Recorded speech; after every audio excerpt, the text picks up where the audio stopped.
Welcome al podcast de Palante Nonprofits. I'm your host, Andrea Ortega, y estoy super excited to dive into the world of nonprofits. In Spanglish.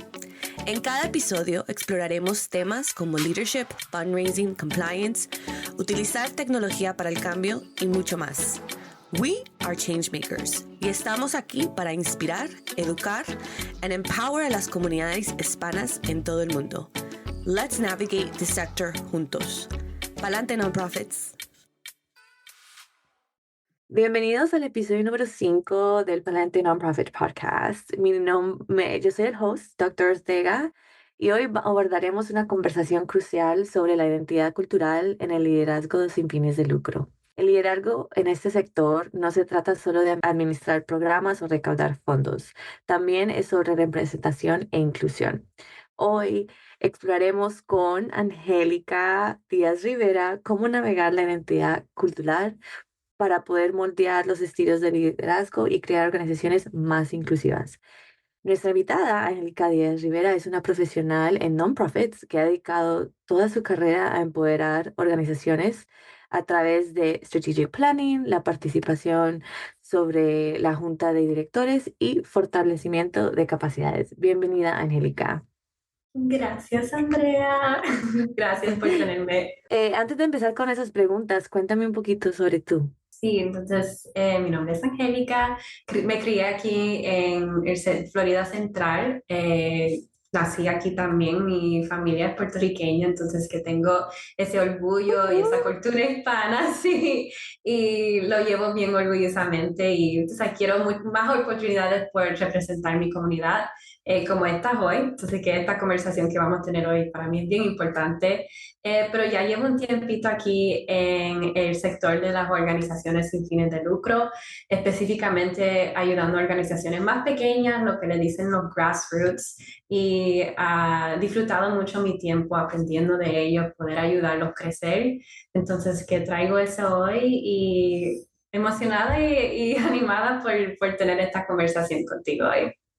Oh my God, me encanta. Also, we're matching. I didn't even know. Oh my gosh. Really? Yes, blink. I love it. Okay. Bueno, para nuestra primera pregunta, Angélica, has trabajado muy cercanas con las grassroots organizations, como acabas de decir ahora. Have you seen how cultural identity impacts ese liderazgo? O sea, ¿puedes a lo mejor contarme un poquito de tu experiencia donde como tú dices, ser puertorriqueña, ser latina y poder embrace esa parte cultural tuya ha influido tu leadership style? Yo diría que tal vez un poquito, y tal vez yo creo que vamos a hablar esto un poco más en las preguntas y en la conversación de hoy, pero lo primero que yo diría es que mi estilo cuando yo estoy en un espacio donde estoy actuando como líder es siempre hacer preguntas primero, y creo que la razón por eso es que creo mucho en que las suposiciones, the assumptions, son bien, like a big killer para cualquier relación, bien sea personal o profesional. Creo que desafortunadamente muchas veces los assumptions vienen naturalmente para los seres humanos, y cuando miramos a las culturas que hay diferentes, si no estamos bien como que aware, si no sabemos mucho de la persona y sus culturas normales o lo que sea, sus costumbres, puede ser que entremos en una situación donde accidentalmente estamos asumiendo lo peor de alguien por su tono de voz, por sus manerismos, por sus reacciones a ciertas cosas. Entonces, con eso en mente, yo trato de entrar a cualquier conversación asumiendo primero que la persona no tiene malas intenciones, y uso esas preguntas para mejor entender el camino que ellos han logrado para llegar a donde están, y aprender más de cómo ellos trabajan y cómo ellos se comunican. También yo creo que les da una oportunidad a la persona nombrar tal vez que será como una dificultad para ellos, los challenges. Y lo otro es que creo que con mis entendimientos de mi cultura y de donde vengo y los espacios donde yo he estado, donde a veces me siento alienated o tú sabes, como que excluida, trabajo más fuerte para asegurarme que en los espacios donde yo soy líder o donde estoy tratando de crear un espacio que la gente se sientan bienvenidas, quiero asegurarme que la gente se sientan escuchadas que se sientan vistas y últimamente incluidas, eso es lo más importante. Entonces que creo que todo eso, tú sabes, mis crianzas y todos me han traído a actuar con esas maneras y son los extra steps que yo tomo en esas fases primeras donde estoy conociendo a alguien para asegurarme que ellos, again, se sientan incluidos y quiero asegurarme que eso les respeto, es lo primero y lo último que hay en cualquier conversación. Wow, me encanta que empezaste con hacer las preguntas, porque la verdad es que being super on the spot right now, that's not me. Yo, yo muchas siempre vengo con la solución y creo que es Mm, una de las cosas que yo más trabajo, de tratar de observar. Y es algo que he aprendido mucho being a consultant, ¿no? Porque yeah, he trabajado con muchas organizaciones en el espacio hispano y también en las veces que yo he trabajado before being a consultant, eran mucho más grandes. It was very white-led, you know. Entonces, esas yeah, cosas que se utilizan en esas organizaciones no funcionan con nuestra población. So, lo que tú dices de hacer preguntas, de no hacer assumptions, de build de lo que tú ves y observa, ha sido súper crucial para trabajar con grassroots. Y es parte de lo que me encanta que tocaste un poquito, pues, por ejemplo, hay veces, sometimes it's like, can I wear those bright colors, you know? Que me ujú, puedo poner, what if I do want to look chongalicious, you know? I'm from yeah, Miami. I'm from Miami, you know? So like, you're gonna hear me talk, pero like, whatever, you know? And ha yeah, sido like, yeah, ha sido like, really embracing myself, you know, and if they want to totally. hire me being authentically who I am, entonces va a ser una Ujú, conexión mucho mejor. Y es algo que resona mucho con, you know, we're not talking about fundraising today, pero con donors, you know, like ujú, muchas organizaciones tratan de fundraise the way white-led organizations have fundraised. I actually spoke to an organization that's like, we don't do galas, but we do like special dinners con comida de nuestro país, con ujú, things like that that resonate more with the donors they're trying to attract. Y eso ujú. tiene que mucho ver con la identidad y cómo se define la organización. So I love that you wrote that.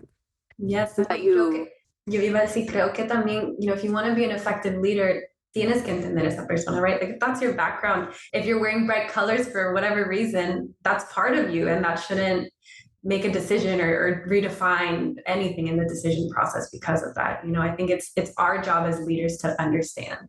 yep, absolutely nailed it. All right, the next question tiene que ver un poquito con lo que estamos hablando. ¿Por qué crees que es importante tener esa representación diversa en leadership positions, especialmente en el Mhm. non-profit sector?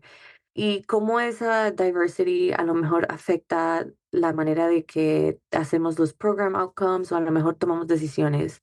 Y la verdad, just to follow up en la pregunta, like, you know, when I started in the sector, I didn't see women of color in, you Yeah. know, in high positions. So I think we've had to build our own table and like our own rooms and stuff. So like, we'd love to know your perspective there. Yes, I wholeheartedly agree with you. Hablando del sector sin fines de lucro, I think especialmente importante ahí tener esa diversidad y ver líderes que se parecen a nosotros, especialmente porque estamos hablando de servir nuestras comunidades muchas veces. Entonces, para tener esa representación de nuestras comunidades que sí son diversas, creo que hay que ver esa representación cuando estamos hablando de los líderes en esas posiciones. Creo que lo otro importante aquí de notar son lo que le dicen los lived experiences, entonces que las experiencias que tenemos por nuestras crianzas o sabes, lo que sea de nuestra cultura, y eso es algo que no se le puede enseñar a una persona. Entonces que cuando estamos mirando para asegurarnos que intencionalmente estamos haciendo lo que es mejor para la comunidad que servimos, esos lived experiences y tener esas voces presentes en, como tú dijiste, en los tables, es súper importante, especialmente cuando estamos hablando del proceso para el decision making. Entonces, que cuando estamos haciendo esas decisiones súper importantes para nuestras comunidades, yo creo que enriquece y también añade ese nivel de eficiencia y de efectividad a nuestras conversaciones y a los program outcomes, entonces que a los resultados que queremos ver para nuestros programas. Creo que también así es que nosotros podemos mejor crecer y lograr lo que sea que estamos tratando de lograr y ser mejores al fin del día. Y cuando miramos específicamente leadership, entonces que los líderes que tenemos, creo que no tener ese leadership, o rather, lack of diversity en un cuarto, como tú dices, en un espacio, es algo donde ahora en ese espacio we're missing out on perspectivas, ideas y también la clave, those lived experiences que nos dan a nosotros una conexión más humana y los resultados que en realidad estamos buscando. And additionally, una cosa más que creo que es importante es lo que tú misma nombraste. Representation matters so much. Y creo que cuando miramos a nuestros futuros líderes, queremos asegurarnos que estamos inspirando a esos individuales, uplifting them, y asegurarnos que ellos sepan que sí hay roles como estos para ellos mismos. Entonces, quiero que ellos sepan que estas oportunidades sí existen para ellos, que ellos sepan que alguien que habla como ellos o que se parecen a ellos o que vengan de una crianza parecida a la de ellos, que sí son líderes y pueden hacer lo mismo que ellos piensan o quieren hacer. Y creo que a veces ese es el challenge o lo que se hace difícil para nosotros o los que están como que abriendo esas puertas, pero es todo por un propósito más grande. Y yo creo que yo estoy aquí por los líderes que vinieron antes que yo y trabajaron fuertes para eso y espero poder hacer lo mismo por los que me siguen. Wow, I have a lot to say. Y más que todo porque un poquito de contexto, whoever's listening, Angelica and I worked in a tech company in MLS and that's how we met. And ella vive aquí en el centro de la Florida y yo también. So she went to UCF, yo también. So we clicked a lot. But I loved where you also like emphasize representation matters and what it matters for estas organizaciones sin fines de lucros porque por ejemplo, yo me pongo a pensar en sometimes en las comunidades, right? Es algo que esto actually vimos en UCF. UCF trabaja mucho, does a lot of research en Paramore, que es una de los lugares más with homelessness, pobres de downtown Orlando. And I remember en un proyecto que hicimos, la comunidad, it was like a town hall meeting where we were doing focus groups and research, and they were like, why is UCF here again? All they Wow. do is collect information and they never do anything about it. And Wow. they were right. You know, we were using them, you know, and essentially for years trying to write papers and then I say we like Mm-hmm. academics because, you know, unfortunately I did my PhD, but it was so true. Like they were so sick of gente like coming in here and researching and Right, pretending to know their issues or right, pretending to be finding out and then not do anything about it. Y right. eso yo lo relato mucho a organizaciones que no tienen a nadie that looks like them in the community trying to write programs or win grants to help those communities. Entonces, una de las razones que yo quise hacer este podcast es para decirles a mis líderes hispanos, like, you have to apply for the grant, but you also have to Claro. know what you're talking about. And that also means knowing why you're stronger than the other organization, porque siempre dicen, the same organizations keep winning the money, right? Right, They keep winning the money. es Es la verdad. misma organización que ya tiene mucha plata, que ya tiene años. We're starting, we need it. But I'm like, okay, prove that you know the comunidad better than them, you know, Mhm. especially if they're serving the same people. Right, You know, no shade at the big names like United Ways or anything like that. But if they serve mostly Hispanic communities or underrepresented communities, do they have people in leadership that look like them? Do they, exactly. and if they not, like, how can the organizations that do look like them, that have less resources, you guys have to write the grant. Tienen que Mhm. empezar a hablar, tienen que empezar a utilizar data, tienen que empezar a really, really understand your community. Un ejemplo más, and I'll let you go to the next question because it's more about examples, pero yo trabajo con una organización que recientemente told me, mira, we're having trouble diciéndole al funder que, you know, we're meeting our program outcomes. And yo le dije, okay, yo les dije, tell me from your heart, why are you meeting the program outcomes? Porque how do you measure joy? I'm sure you get asked all the time. Mhm. How do you measure joy, life, the things that we're doing, the life-changing things we're doing for our comunidad? And when I heard them talking, en algún momento me dijeron, mira, y because of the focus groups que hicimos con el grant money, ellos abrieron un group de WhatsApp. Y todos los que conocen WhatsApp, para nosotros, like, WhatsApp is huge in the Hispanic community. Absolutely.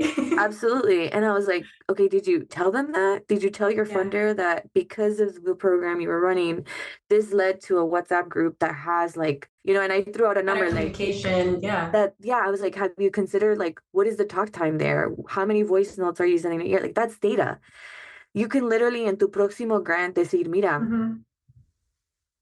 yo quiero este grant porque tenemos acceso a 100 personas in a WhatsApp group who are ready to receive our services. Like recruitment sometimes is half the battle. And they Mm-hmm. were mind blown. They were mind blown. And les digo a mis organizaciones que take advantage of lo que ustedes saben de su cultura, right? WhatsApp Absolutely. for Hispanics is like huge. No one else has that, you know? No, it can't be taught.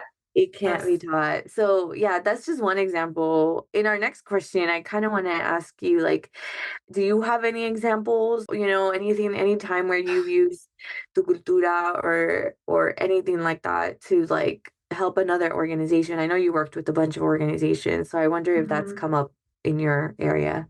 So that's a good question. Para mí personalmente, si estamos hablando de la comunidad hispana, not as much. Ahora sí, I think lo bueno de mi trabajo y lo que me encanta conectarme es con muchas organizaciones que son BIPOC-led.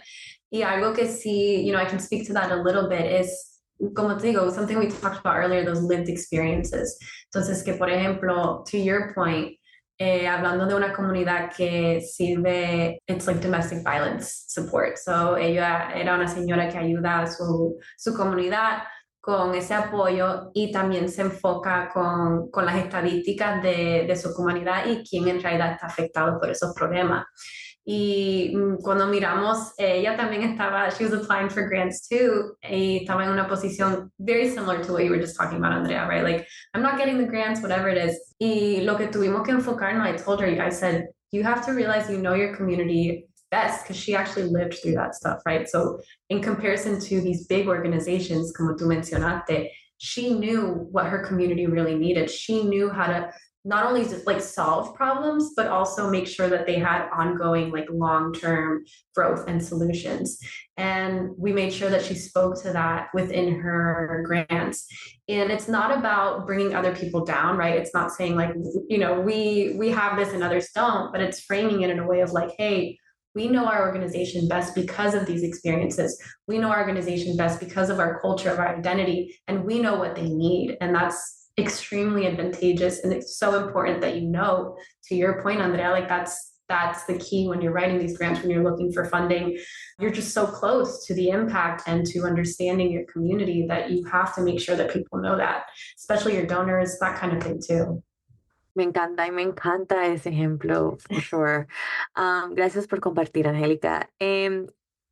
Following up in that question, y es una de las siguientes, if you could tell another Hispanic leader in este sector, or even if you could tell Angélica 5 years ago, cuando estabas estudiando, a nonprofit, what would you tell yourself, about some things that you might face and how are you going to Yeah. overcome them, as a Hispanic leader? And how did you keep your authenticity maybe when it was being challenged? Yes, creo que es una buena pregunta. I'd say para mí, mi experiencia, I've been very lucky. Yo diría que antes del trabajo que, tú sabes, los espacios que tuvimos juntas, yo estaba en espacios where, tú sabes, no había tanta diversidad. Yo estaba en espacios donde no había gente que se parecían a mí. Y creo que, tú sabes, mirando a Angélica de 5 años atrás, ella no estaba en esos espacios de diversidad tampoco. Desde entonces he podido rodarme de gente que sí tienen una cultura bien diversa, que sí me enseñan y tú sabes, aprendo más con ellos. Y también como que they uplift me, right? Ellos me dicen, tú puedes hacer esto, lo otro. Entonces, lo primero que yo aprendí de esos grupos que en realidad invirtieron en mis logros es to advocate for yourself. Creo que es algo que si yo miro a la Angélica de 5 años atrás, yo era definitivamente más calladita. Creo que también muchas veces en mis crianzas yo era la única que me parecía a mí, no había mucha gente hispana, no había, o sea, yo no tenía muchos amigos hispanos o mis maestros no eran hispanos y cuando estás en esos espacios muchas veces la solución o lo que uno mismo se pone en la cabeza es tengo que asegurarme que estoy representando a mi comunidad bien. Y en mi caso, eso lo que hizo es que yo me quedé como que más calladita. Quiero parecerme bien. I want to be a good student, right? Like, don't cause problems. Y creo que en lo que ha crecido, he visto más experiencias y me ha rodado de más gente que sí tienen como que más experiencias culturales o lo que sea. Ellos mismos me han ayudado a como que conseguir mi voz. Entonces, I encourage everyone to do the same. Like, your voice is so important. And I think surrounding yourself with people that really uplift that voice and believe in you is also very important. So believe in your words, right? Cree en ti misma, en lo que tú crees y saber que tu voz, el mundo tiene que conocer tu voz y tus opiniones y tu idea. Y creo que 5 años atrás definitivamente yo no estaba en esa posición y me siento bien agradecida de tener gente como tú, como los otros líderes en estos espacios que me han dicho, no, espérate, you have to be, and this is something our mutual friend has told me, and I'll shout her out because she's another Angelica, but you have to be a voice for the voiceless. I think that's a really great way to say it. And I've taken that very literally, I think, since, especially being in the place I'm in and reminding myself, like, yes, I have to be a voice for the voiceless. Oh my God. Well, now we have to talk about Angélica Flores because I love Yes, her. she's the Es, best. es más, en algún momento la tendré en mi podcast. She's gonna be Yeah. next to ask her. Pero para mi audiencia, Angélica Suárez es la fundadora de la organización que yo took over when she was done, Children Beyond Our Borders. Ella nos conocimos en la Universidad de la Florida. I also, cuando trabajé en la compañía donde todas tres trabajamos, like I had recruited her, referred her. Y así es como terminamos todos en la compañía. And she's phenomenal. Para mí ha sido Absolutely. una grande inspiración. Ella, algo que me encantó es que yo he sido al revés, yo siempre he tenido voz, pero nunca he podido comunicar bien. You know, there's a time and a place to use the voice. Y yo no quería, yo profesionalmente, honestly, I was very wild. Y ella es la que me enseñó que you can get your point across while not being disrespectful, while Right. keeping in touch. Algo muy importante is a brand. You represent a brand, y cuando her very first training conmigo fue, tú representas a Children Beyond Our Borders as the trip leader in Colombia. These volunteers are in your hands and you're going to deal with different difficult circumstances. You're going to have to speak your voice and everything, but make sure that you remember who you represent. Y now that I'm older, even if I'm not representing a company or a brand, I'm representing myself. Yo estoy Absolutely. representando todo lo que yo trabajé, my PhD. Like, so you have to remember that. Y para, a lo mejor si tú estás escuchando y tienes una nueva non-profit, una nueva idea, tú representas esa idea, ese trabajo que has hecho y tus palabras te la pueden quitar. ¿Cuántas veces personas han perdido su reputación o todo su trabajo for not learning how to speak? So I love the voice. That definitely doesn't mean don't speak. It means really know and hone your craft and speak to it and Mhm. speak loudly. Speak loudly, pero siempre saber de lo que estás hablando. Y so we'll have to, maybe that's her topic. Angelica, Yes. yeah, how to speak for yourself and advocate for your Oh, organization. I she'd love be that. great. I love Yes. that. All right, I'm gonna wrap things up, Angelica. I'm gonna kind of merge the last two questions, but Sure. one of our questions is how can nonprofits kind of help implement or promote more inclusion and culture competence in their organizations? And while you're answering that, looking ahead, what do you think is the role that culture will continue playing for Hispanic nonprofits? And we tied it a lot back to funding, but also like I talked a lot about culture within the organization, right? No solamente like, y te voy a hacer una pregunta after this, pero hay hasta hispanos que me han preguntado, mira, todo el mundo en el board es puertorriqueño. Is that diversity? Right. And then you like get in the deeper is like, oh my God, you're right. There's Colombian, Mexican, Argentina. Like, Yes. okay, so like, what is really diversity para nosotros, Yeah.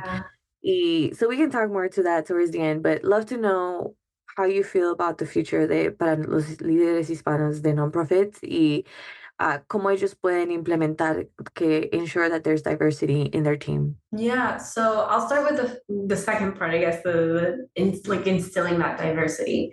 Y creo que like one of the things to really make sure that is to have like a culturally diverse kind of hiring process. So if you have people on your team that have that, experience, that space, make sure you're including them in the conversation, right? Have their voices be a part of that conversation that leads to the deciding factor. I can speak from my experience. I'm in the space because Black leaders took a risk on me or they took a chance on me, despite being new to the sector. And they saw something in me that white counterparts did not. And I know this to be a fact. And I will say I will always be grateful to those women because they took that chance on me.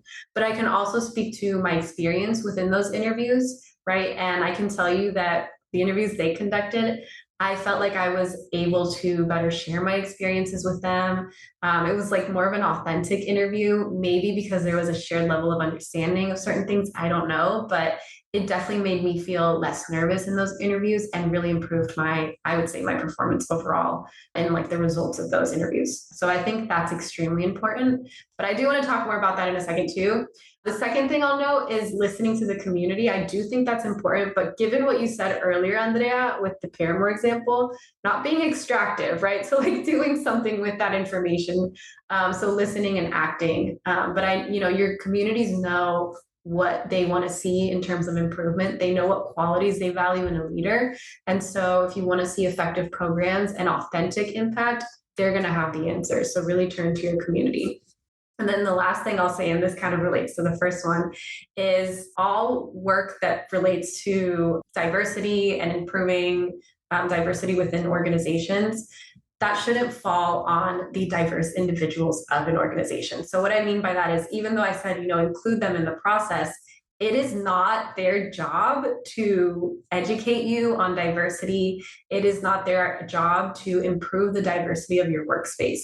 So yes, seek their insight, but don't leave them solely in charge of, like, for example, creating a DEI work plan or anything like that for your organization, right? Their voices and their insight is valuable to the conversation, but there are resources that exist that are, professional resources, groups, whatever that is, to support you with that. And again, it's not their actual job to educate you on the diversity piece. So seek out those professional organizations, resources, whatever it is. The second part related to the future. Love this. Related to the future of nonprofits, I think, or I guess rather my hope, is that we see more of it, right? So especially in spaces where we are serving communities. Statistically speaking, Black and Brown communities have much higher poverty rates than our white counterparts. And so if our nonprofits are focusing on community service, community impact, food insecurity, whatever it is, it's expected that you're going to see these communities show up, from those demographic groups. And in order to serve them effectively, I'm going to say it again, representation matters. So we need to make sure we do have those culturally diverse leaders in order to see our communities thrive. I also hope that we can get to a point where we are thriving so much in our groups of color that we can really support each other kind of like more cross-sectionally. So I do believe there's strength in numbers, and I think a lot of times we're fighting the same fight. So I think I'd love to see a future sector where there's more collaboration amongst cultural groups as well. And I think that'll help us, one, learn more about each other, but ultimately build together and grow together. I feel like a lot of BIPOC-led organizations, especially in my experience just working with them, are constantly in survival mode. So my biggest hope is to see a future where that's, not as prevalent anymore. And instead of solely being on survival mode, we can focus on building from that and really like being more in collaboration mode. I think that's like the big dream for me. And then just more tolerance in general. So like taking a chance on people, taking a chance on leaders that are in the space that aren't being given chances, and more opportunities. So I think I really appreciate the work of larger organizations, ones like Hispanics in Philanthropy, Hispanic Federation, that, they work to create opportunities for our leaders to feel supported and make connections and ultimately flourish. And then, of course, added resources like Palante Nonprofits, like this platform, right, that give people more opportunities to continue learning, growing, and really adding to the conversation. I think that's the whole hope of this, is to get people thinking and being a part of that conversation. So thank you, Andrea, for creating that space for us. Oh my God, stop. Thank you. Oh my God. Okay, first of all, there's like so many wonderful gems que dijiste. Es súper interesante que mencionaste que nosotros no somos like los profesores de diversidad, porque Mhm. when I landed in the tech space, to be honest, like I learned about D&I, pero para mí es tan normal. Like I come from Miami, which is a melting pot. And like, I don't know, I just grew up with Right. everything and everyone. And so Yeah. like you're telling me I have to teach you now, or you expect me to teach you, or like you Right. expect me to like help you understand that we're just human beings and we're just all in this space and that no, you shouldn't touch anybody's hair or point out anybody, Right. like small things or like, Yeah. no, I don't know how to make an arepa. Why are you making that assumption? I mean, I do know how to make arepas, but like, I'm not making That's arepas. beyond the point. Yeah. Yeah. So like, me encanta that you brought up porque sometimes we feel responsible, but it's not. We're Right. not responsible. En realidad, eso fue uno de los primeros environments que I was like, okay, oh my God, people expect me to teach them the right way. Anyways, pero sí, para todos nuestros líderes que están escuchando o hispanos de non-profits, crear un espacio bonito donde la gente quiera trabajar con ustedes significa mucha colaboración, significa saber tu voz y lo que ustedes hacen. I love the mention of coalitions. Si ustedes como líderes de non-profits no han escuchado ese término de coalitions, es importante porque muchas veces nosotros que estamos, philanthropy has been around for hundreds of years, pero siempre ha sido por organizaciones no con líderes de, BIPOC led or or Mhm. Hispanic led. Y we're catching up. We're catching up to Yeah. years and years of, different infrastructure that's not built for us. Entonces, coalitions puede ser una manera de, en vez de competir por esos funds, that we can prove that we are worthy of the money and that we can execute it faster and better than maybe Absolutely. other organizations that could potentially be outdated y que no estén funcionando para la comunidad que dicen que sirva. Mhm. Y eso lo digo porque he visto, I love that you mentioned the Hispanic Federation. Ellos son unos de, they're actually one of my biggest clients. Y cuando yo Yeah. trabajo con ellos, they work with organizations and leaders aquí en la comunidad that are out there working with migrant farm workers, with, people that, oh my God, they don't even speak Spanish. Like there's dialects under dialects, even within our Oh, community, our yes. Hispanic community. And like, and then, even the dialects, even the way that they do things, like no one's going to go to a town hall to learn about their rights, pero invítame una carne asada y ahí estoy. And like, Right. that's such a big difference. And put that in your grants, bro. Put that in your grants. Like, Yes. we don't host town halls. No one knows what that is, pero llámame la carne asada y tengo todos los líderes de la comunidad ready to implement and execute on whatever it is. And like, that's important. So thank you so much for your time, Angelica. I mean, is there anything else you want to add or? I just have to give this example because it sits in my mind. Yeah, go It for it. hasn't happened yet, but to that point, it's so funny. At my church, I go to Spanish mass, right? Mm. Whereas we have an English and Spanish speaking community. But I remember one time they announced their fundraiser for the year was going to be like a golf tournament. And they're announcing this in the Spanish mass. And I remember turning to my mom, I was like, Mommy, I think if they wanted to like I'm sure that's great for all the other white counterparts that come, but if they Yeah. wanted to connect with the Hispanic community, they should do like a dominoes tournament or something, like that would be way like I Yes, don't know that we're like as into golf as you know what I mean, but absolutely not. it just makes me laugh because it makes me think about like, knowing your community and what they're gonna show up for. Yeah, not saying Hispanics can't play golf. They can No, of absolutely course be, not. but like, yo, oh, that's so funny. That's such a great example. Great example. Angélica, muchas gracias por compartir tus ideas y esta conversación. Tu experiencia nos has dado mucho en que pensar sobre cómo navegar esta identidad cultural en nuestro liderazgo de non-profits. A todos nuestros oyentes, esperemos que la conversación de hoy los inspire a reflexionar sobre su propio camino de leadership y cómo pueden contribuir más a un sector más inclusivo. No olviden suscribirse a Palante Non-Profits y hasta la próxima.